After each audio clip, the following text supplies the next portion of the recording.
con la misma rigurosidad que se lo hace con los adultos. ¿Cuál es su propuesta y los ejes de la misma? Bienvenido. Luisa, buenos días. Un saludo para usted y para su audiencia. Quiero iniciar diciéndole que es para mí un honor poder ser entrevistado por una periodista de su trayectoria y le agradezco por haberme tomado en cuenta. Bueno, tengo que decirle que en el Ecuador las garantías han sido mal utilizadas. La mafia, el crimen organizado ha logrado identificar las partes más flacas, las más débiles de nuestra legislación. Y una de las partes más débiles es justamente aquella que hace relación con la inimputabilidad de los menores de edad frente a delitos y crímenes graves. Hemos asistido hace pocos días en Colombia a un crimen que lo hemos visto prácticamente en vivo. Un joven de 14 años empuña un arma y le pega 4 tiros a un senador de la República, precandidato presidencial, y el presidente de la hermana República lo que atina es a llevar la discusión de que hay que proteger al agresor porque es un niño. En el Ecuador hay exactamente las mismas reglas. Y eso hace que la delincuencia organizada utilice a niños, a jóvenes, a adolescentes para la perpetración de este tipo de delitos que son de alta alarma social. Por lo tanto, no con el afán de violar derechos de los niños, no, bajo ninguna circunstancia, sino con la idea de cerrarle la puerta a la mafia para que sigan utilizando a los adolescentes, hemos planteado una reforma a partir de la cual hacemos que los jóvenes pierdan esa garantía de la inimputabilidad y puedan ser juzgados en las mismas condiciones que a los adultos. Yo quiero dejar claro en este punto, Luisa, lo siguiente. Lo que estamos planteando es que puedan ser juzgados en las mismas condiciones. No que paguen las penas igual que los adultos, porque debemos entender que muchos de los que participan de estos crímenes ya han tenido que pasar por una serie de situaciones traumáticas en su vida. Quizás son niños abandonados, quizás son niños huérfanos, quizás son niños que viven en hogares disfuncionales, en donde la necesidad y la pobreza campea. Y claro, encuentran en la mafia una oportunidad en donde en lugar de aprender la ciencia, la química, la literatura, la biología, las letras, las matemáticas, les enseñan a matar. Y después les exigen que operen y que lo hagan. Y después caen en manos de los jueces, es decir, son capturados y les llevamos un proceso. Entonces, bajo ninguna circunstancia nosotros creemos que a esos niños se les debe a la Roca, o a la cárcel de la Tacunga, o a la penitenciaría del Litoral. No, que sean detenidos sí por cometer un delito como adultos, que sean juzgados como adultos, que se les ponga la pena como adultos, pero que vayan a un centro de privación de la libertad en donde puedan estar aislados, aprendiendo un arte, un oficio, ojalá se pudiesen graduar del bachillerato, si es que se alarga el tema, poder estudiar la universidad, etcétera, y una vez que cumplan la mayoría de edad, ahí sí puedan ser trasladados a un centro de detención para personas adultas. Esa es, en balances generales, la propuesta en concepto, más allá de lo que es la reforma ya en el papel y lo que debemos hacer en cuanto a los cambios en la norma jurídica. Andrés, lo escucho y me parece una propuesta interesante. De hecho, esto es un tema que en particular los comunicadores y la ciudadanía en general lo ha venido viendo con mucha preocupación, porque como usted lo señala y con acierto, recogiendo el sentimiento popular, una cosa es con guitarra y otra cosa es con violín. Una cosa es, y da dolor también porque soy madre, y seguramente usted es padre también, da dolor cuando a uno pues le matan a un hijo, o le matan a un hermano, o le matan a la esposa, o le matan al primo, o le matan a un sobrino o a un amigo querido.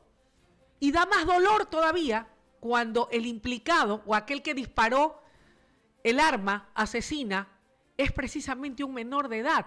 Y qué dolor también, porque detrás de ese criminal, adolescente, menor de edad, pero criminal, también hay una familia y hay una madre que, por supuesto, también me pongo en esos zapatos, le dará dolor ver que su hijo termine en una cárcel, pero toda acción tiene una consecuencia y cuando esta es negativa y cuando ésta atenta contra lo más sagrado que tiene un ser humano, que es la vida, obviamente pues no podemos aplaudirlo.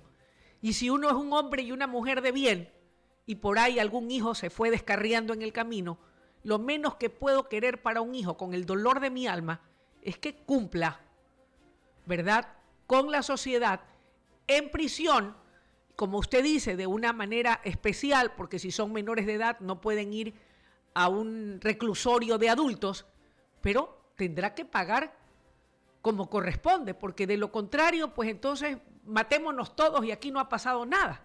Así que yo celebro esta iniciativa, me parece muy válida y yo estoy segura de que recoge el sentimiento popular. No obstante, hay algo que me preocupa. Hay algo que me preocupa y es preguntarle si usted, que es quien está liderando esta propuesta, ha tenido ya la oportunidad de empezar con lo que se conoce pues con el cabildeo, con saber dentro de toda la asamblea qué dicen el total de los 150 legisladores. Ya en el caso de la bancada oficial, pues estoy segura de que hay ese consenso y el respaldo a esta tesis que me parece muy válida y lo felicito por esta iniciativa.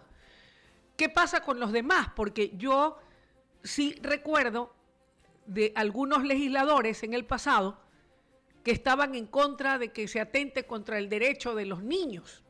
Y por ahí también saldrán las organizaciones colectivas que defienden los derechos humanos, que los veo siempre a favor de quienes han violentado alguna norma o ley, pero nunca los veo defendiendo a las madres que han perdido un hijo o a las esposas que han perdido a su esposo y así. No sé si usted coincida conmigo, pero ¿qué hay? ¿Habrá consenso? ¿Habrá respaldo?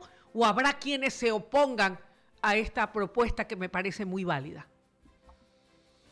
Luisa, yo tengo 42 años de edad y cuando yo era niño recuerdo aquel sonadísimo caso del niño del terror, Juan Fernando Hermosa, recordará usted. Eso hace años era la excepción.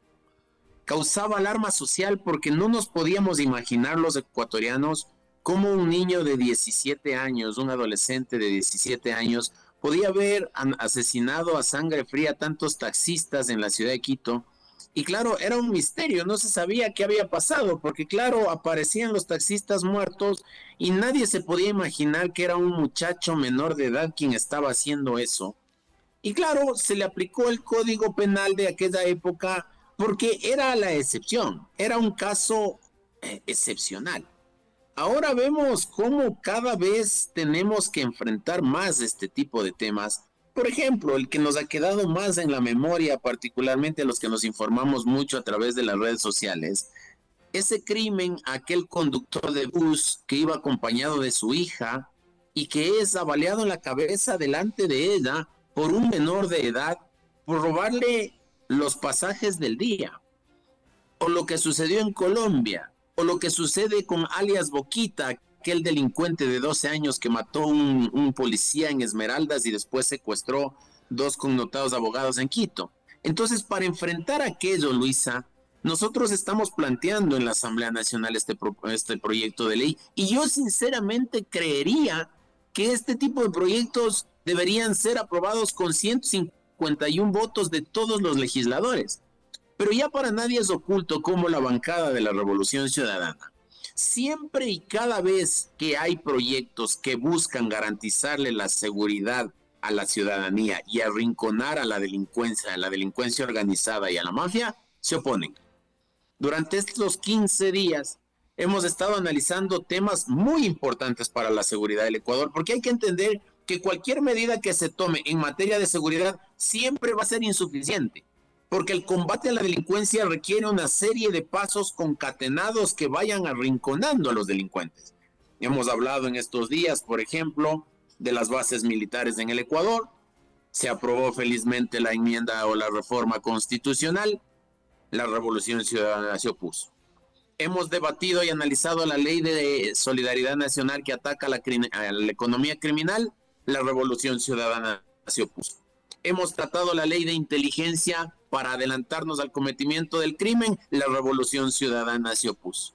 Ahora estamos hablando de esta reforma para que los menores de edad sean imputables igual que los adultos, y el día de ayer que se tramitó el tema en la Comisión de Desarrollo Económico que está tratando el tema, llenaron el Zoom de correístas. Estaban ahí aquellos que lagrimeaban y lloraban y se lamentaban por los delincuentes. Seguramente habrá sido para hablar en favor de ellos.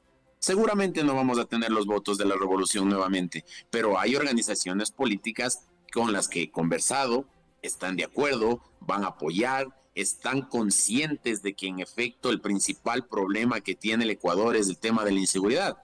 Usted y yo, Luisa, en las 3 meses, hace 3 meses, estuvimos recorriendo nuestras provincias y el país. Lo que la gente nos decía es, por favor, seguridad. Y probablemente todas las organizaciones políticas le juraron al pueblo que iban a trabajar por la seguridad. Y probablemente todos dijeron que iban a hacer todos los esfuerzos necesarios para devolverle la paz a la gente. Y ahora, más papistas que el Papa, que no tiene unidad de materia, que hay convenciones internacionales que hay que respetar, que hay que proteger la vida y la integridad de los niños. Bueno, ¿y la vida y la integridad de la gente que es víctima de la delincuencia para cuándo? Las familias de aquellos que han sido asesinados, ¿para cuándo? La tranquilidad económica de aquellos que están siendo vacunados, ¿para cuándo? La integridad física y psicológica de las mujeres que han sido violadas, ¿para cuándo? Entonces yo sí estoy convencido de que hay que hacer un esfuerzo ciudadano y desde el Estado para enfrentar con mano firme al crimen organizado y a la delincuencia. Y si es que para aquello tenemos que poner este tipo de normas que protege a los niños para que no sean reclutados por las bandas de delincuencia organizada, por supuesto que lo vamos a hacer y le vamos a dedicar todo el empeño del caso. Y espero sinceramente que este proyecto de ley sea aprobado, y si no es aprobado, créanme, Luisa, que haré todo lo que se tenga que hacer para que en el futuro el país pueda contar con una norma como estas, porque ya no podemos seguir al margen de lo que está pasando con la gente, sino más bien tenemos que juntarnos para apoyar y ayudar a resolver este problema tan grave que tenemos ahora. Andrés, yo lo escuchaba el día que usted hizo público el que tenía ya preparada esta propuesta para ser incorporada a esta ley económico urgente, que es la que se va a tramitar y de la cual esta propuesta suya va a ser parte del articulado de esta normativa jurídica. Y usted hablaba de cifras. No sé si las tiene consigo a la mano, pero sería importante para que la gente tome conciencia plena de lo que estamos hablando, más allá de que creo que no hay nadie en todo el territorio ecuatoriano que no pueda lamentar y a quien no le duela la muerte de un familiar, de un amigo, de un conocido, de un vecino, de cualquier ser humano aquí en nuestro territorio que haya sido víctima de un caso de sicariato perpetrado por menores de edad. ¿Usted tiene esas cifras? ¿Qué dicen estas cifras en cuanto a la participación de jóvenes que, como usted lo dice con muy buen criterio, son reclutados por estas mafias del crimen organizado en calidad de que son inimputables por ser menores de edad ante la ley y por eso los usan para que sean ellos los que vayan a asesinar a gente inocente o, como bien también es conocido, terminen asesinándose entre las mismas bandas, pero mucha gente inocente también muere. Y es lamentable porque toda vida es valiosa, pero algo hay que hacer y es momento de hacerlo ahora. ¿Podría compartirnos esas cifras, estimado Andrés? Desde el año 2022 hacia acá, aproximadamente 8.100 jóvenes han sido detenidos en la comisión de delitos, a un promedio entre 2.300 y 2.500 por año. En el año 2025 ya estamos en 1.179 jóvenes entre enero y junio detenidos en la comisión de delitos, 73 de ellos en delitos contra la vida, 463 reincidentes al menos 2 veces, 185 reincidentes al menos 3 veces, 25 reincidentes al menos 4 veces y un reincidente 5 veces. Es decir, han hecho del crimen su modus operandi. Y claro, como tenemos un ordenamiento jurídico que dice que la detención es de última ratio, que en último de los casos se le puede detener a una persona para investigar, sino que hay que permitirle que se defienda en libertad. Tenemos gente, no solo menores de edad, con 10, 15, 20, 30, 50 detenciones y ni una sola sentencia ejecutoriada. Por lo tanto, ese es el germen fecundo, como dice nuestro himno nacional, para que la mafia siga utilizando a los niños, niñas y adolescentes en la comisión de delitos. Y yo quiero ser muy categórico y franco en lo que le voy a decir, Luisa. Cuando los niños caen abatidos por la fuerza pública en algún operativo militar o policial, cuando están cometiendo un delito, la mafia no les sale a defender. Que se mueran, ahí quedan. Cuando son detenidos y son procesados, la mafia no les pone el abogado que les defienda. Allá, que se queden solos, que se cuiden solos, que los defienda su familia. Y claro, cuando se pretende proteger a los niños para que no sean reclutados por las mafias, ahí sí salen las organizaciones de derechos humanos. Ahí sí dicen que hay que respetar los derechos de las niñas, niños y adolescentes. Ahí sí hacen toda una teoría de cómo se les tiene que proteger y defender. Yo entiendo que ellos viven de lo que medran de organizaciones internacionales y para ellos propuestas como la nuestra resultan recursos económicos que sangran a las organizaciones de afuera para decir, ahí en el Ecuador hay un legislador que está queriendo poner esta norma, necesitamos recursos para poder defender la posición. Más bien ellos deben estar contentos, deben estar cobrando horas extras. Pero esto no se trata del bienestar de las organizaciones de derechos humanos y sus operadores. No, esto se trata de nuestros niños, porque además de que están impulsados a cometer delitos, se les está robando su inocencia, se les está robando su niñez, porque en lugar de que ellos vayan a la escuela a aprender un arte, un oficio, alguna cosa, están aprendiendo a matar, están aprendiendo a empuñar un arma. Vivimos en un Ecuador, en un país donde la Constitución de la República dice que tenemos que vivir en una cultura de paz.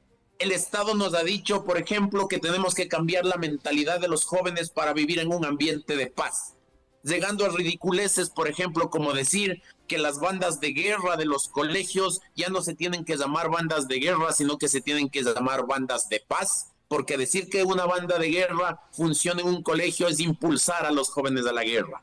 Hablamos de la objeción de conciencia para el servicio militar obligatorio, pero por otro lado, las bandas no tienen ningún filtro, no tienen ningún control, no tienen ningún sentido del civismo ni de la caridad cristiana con los jóvenes y les introducen al crimen para que aprendan a matar. No hemos aprendido nada como sociedad.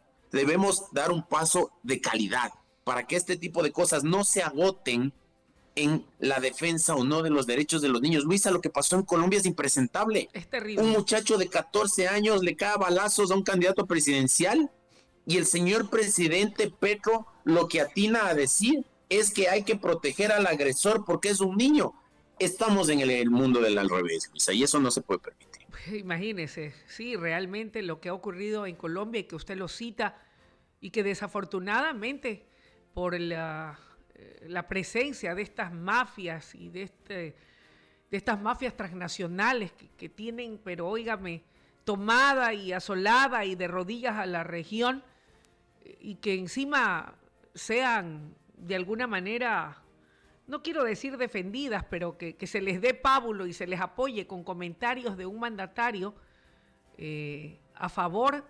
En este caso, no digo que no digo que vayan y maten al menor, pero yo no he escuchado, como usted bien dice, defender con esa misma vehemencia, en este caso, al pobre senador que todavía está en una situación, en un estado crítico, ni a su familia.